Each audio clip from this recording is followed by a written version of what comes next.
Hello everyone, welcome to my channel.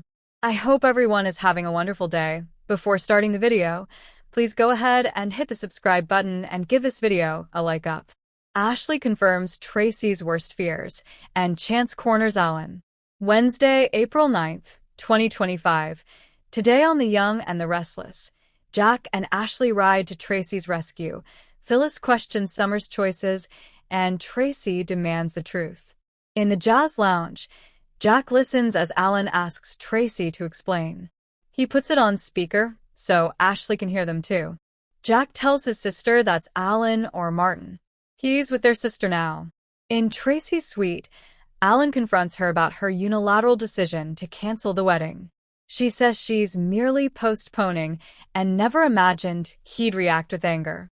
He says he's hurt and confused. She confronts him about fleeing town to Paris without her.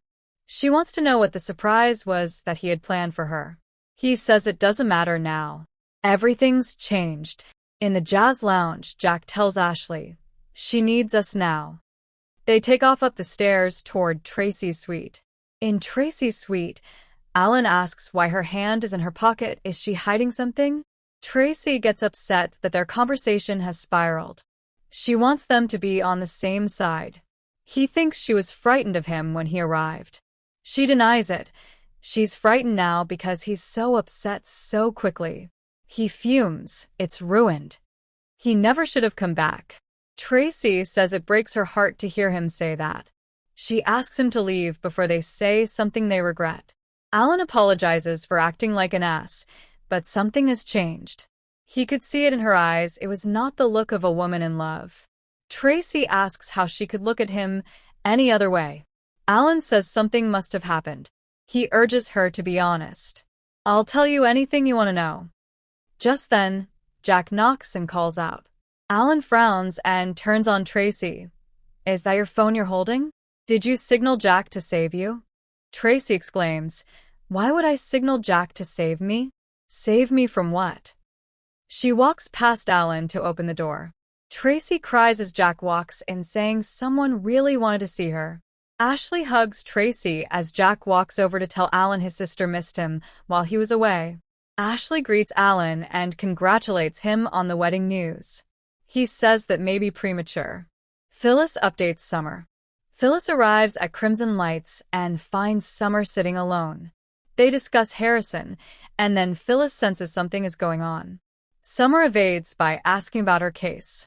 Is there any news? Phyllis says there are ideas and theories, but nothing concrete that the police can move on. There are no answers, but definitely a lot of questions. Phyllis brings her up to date on the latest theory about Alan. Summer's met him at the Abbott house and can't believe that nice guy could be responsible for all this. She knows about the twin brother, which irks Phyllis because she didn't tell her. Summer still can't understand what it has to do with Sharon and Phyllis. Her mother explains that they think the twin brother may not be dead at all. Alan may have died, and Martin has been pretending to be Alan all this time. Summer gawps. The person who abducted her and tortured her was living in the same house as her son.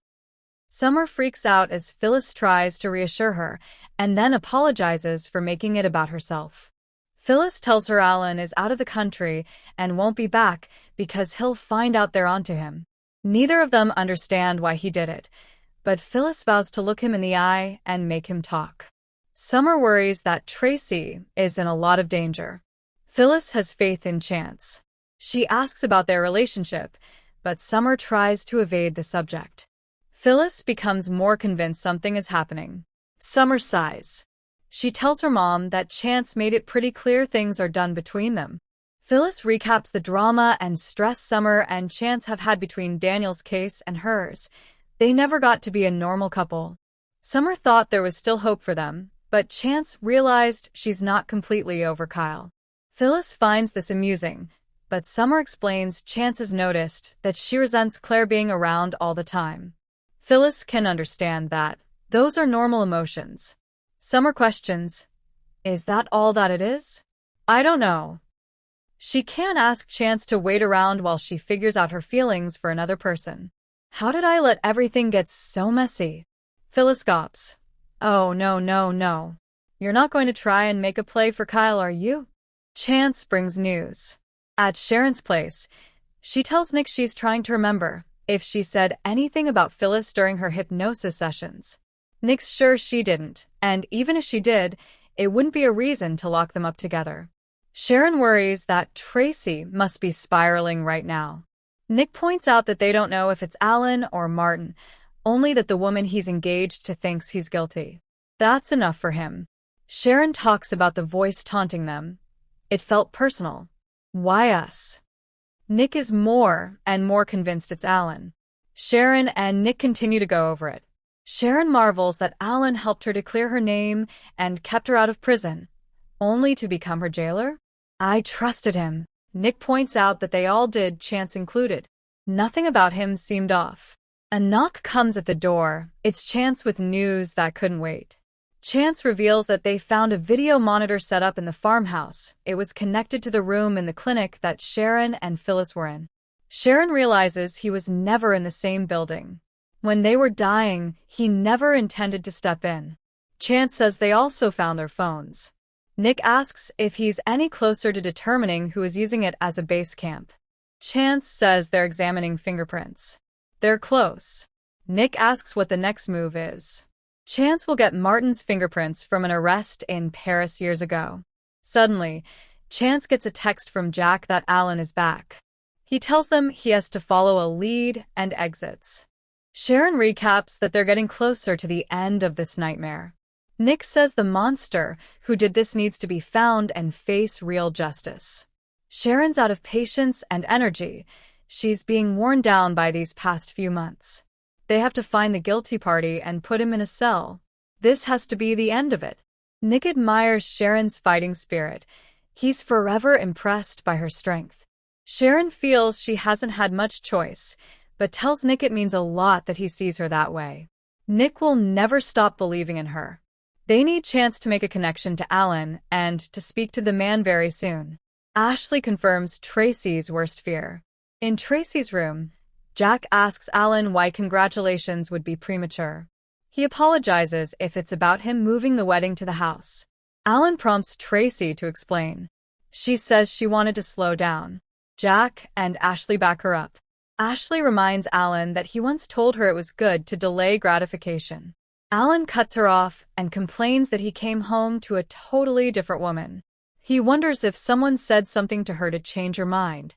Ashley assures him they all love him. Traci asks why this is where his mind goes. Isn't he the one who wanted the dream wedding? Alan says the love is all that matters. He declares that he needs to clear his head and walks to the door. Traci asks him to wait. She doesn't want him leaving so upset. She kisses him and assures him everything will be all right. He nods and leaves. Traci starts to cry as Ashley comforts her. Jack checks to see if he's gone. Ashley tells Traci that Jack told her everything. Traci can't make sense of any of this. She knew when she told him that she wanted to postpone the wedding. The Alan she knew would understand. He got angry, but he didn't trip up. When she looked into his eyes, all she saw was sadness. Ashley asks if she's sure. Traci cries. Did Ashley see something she missed? Ashley says she's known Alan a long time. And I'm sorry, Traci, but that's not Alan. It's been Martin all along. I'm so sorry. Traci sobs. She asks how she can be sure. Ashley says it again. He's not Alan, honey. He was trying to cover up his cockiness. Traci breaks down crying. Jack calls Chance. Traci tells her siblings she had to set up a test. Alan would have understood her wanting to postpone the wedding.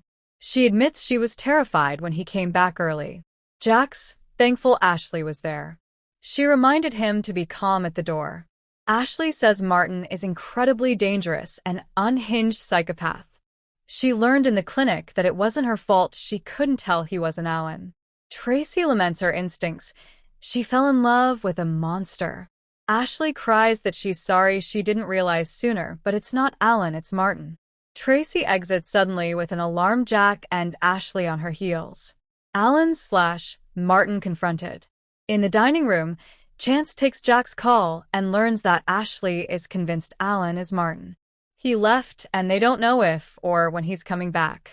After disconnecting, Chance spots him at the bar. "Dr. Laurent, how are you doing?" They shake hands and Chance asks if he'd mind answering a couple of questions for him. He complains that he just got off a long flight, but Chance launches in, saying there's a farmhouse outside of town linked to a clinic in Paris. He's on the board there. Laurent plays dumb. It's probably just a billing mistake. Chance wonders if he'll find his fingerprints there. He offers to fill him in on the interrogation on the way to the station. Laurent declines. Suddenly, Traci appears. "If you ever felt anything for me, you tell me who you are right now."